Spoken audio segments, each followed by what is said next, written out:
You left. You survived. And yet, somewhere inside you, there's still an ache for the person who broke you. You know what they did. You lived through the bruises, the gaslighting, the drained bank accounts. So why does your heart still reach for them? This is one of the most confusing parts of healing. And today we're going to understand exactly why it happens. It starts with something called a trauma bond. It's not love.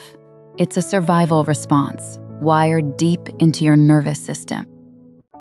Trauma bonds form in relationships that cycle between cruelty and tenderness, pain followed by a moment of kindness, rejection followed by affection. Your brain learns to associate relief with the person causing the pain. Not because you're weak, but because that's how human attachment works under stress. Think of it like this. Imagine you're locked in a dark room. Someone comes in, hits you, then hands you a glass of water and holds you while you cry. After enough of those cycles, your body starts to crave the person with the water, even though they're the same person who hurt you in the first place. This is called intermittent reinforcement. The love is unpredictable, which actually makes the attachment stronger, not weaker. It works the same way as a slot machine. You keep pulling the lever because every once in a while, you win. And that rare win feels incredible, except in a toxic relationship. The win is a kind word, a gentle touch, a day without walking on eggshells.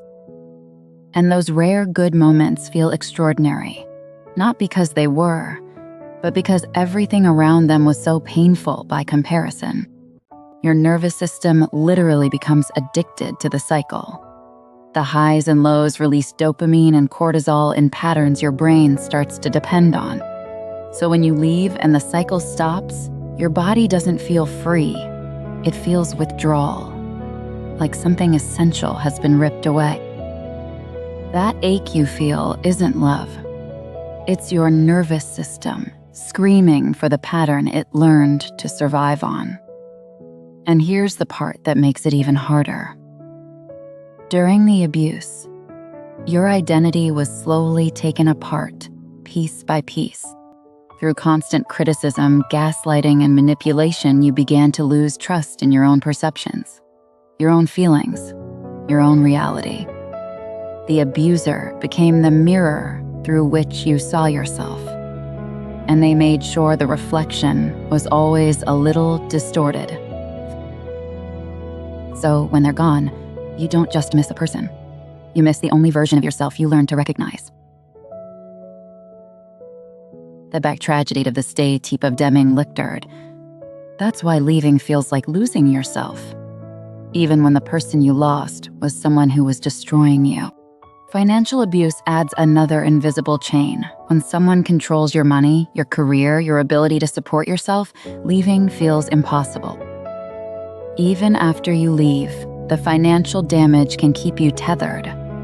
Rebuilding what was stolen takes time, and it's exhausting. And emotional abuse leaves wounds you can't see. No bruises, no scars, just a constant feeling that something is deeply wrong with you. You replay their words in your head. Maybe they were right. Maybe I am too much. Maybe I am not enough. Maybe this really was my fault. None of that is true.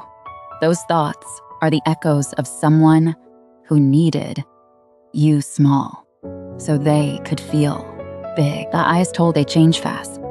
Missing them doesn't mean you made the wrong choice. It means your mind, your body, and your emotional system are still processing something enormous. Recovery from narcissistic abuse moves through real stages, and none of them are straight lines. The first stage is awakening. Awakening is when you finally name what happened. You stop calling it a rough patch and start calling it what it was: abuse. Then comes the withdrawal. You detach, you grieve, and the trauma bonds start to unravel. This part can feel worse before it feels better. Your brain will try to pull you back. The intrusive thoughts, the longing, the second guessing, that's not weakness, that's neurological withdrawal. The thoughts and cravings are stored in the deepest parts of your brain, below language and logic. Knowing the truth doesn't turn them off overnight.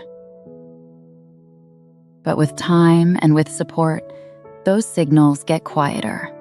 The pull weakens. The fog lifts.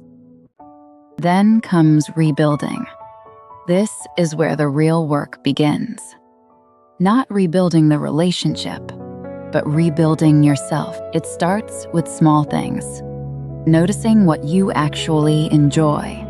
Remembering what your own opinions sound like without someone correcting them. It moves toward bigger things. What kind of work feels meaningful to you? What kind of life actually belongs to you? You learn to set boundaries, not as walls to keep people out, but as a way of knowing where you end and someone else begins. You practice trusting your own perceptions again, your gut feelings, your instincts, the things that were systematically dismantled. And then comes integration. The experience becomes part of your story, but it's no longer the whole story. You stop asking why they did it and start asking how you make sure no one ever treats you that way again. Post-traumatic growth is real. Many survivors find they develop a stronger sense of self than they had before the abuse. Because to dismantle the lies you were told, you have to build a foundation of truth. And that foundation is unshakable. The goal isn't to go back to who you were before. It's to become someone who knows their own worth from the inside out. Self-worth rebuilt after abuse isn't fragile. It's tested. It's earned. And no one can take it from you again. I know this because I lived it. I survived physical, emotional, and financial abuse. And I rebuilt everything from the ground up. Today, I create videos to help women understand the psychology behind toxic relationships and break free from trauma bonds. Emotional awareness, codependency healing, and rebuilding confidence after toxic relationships.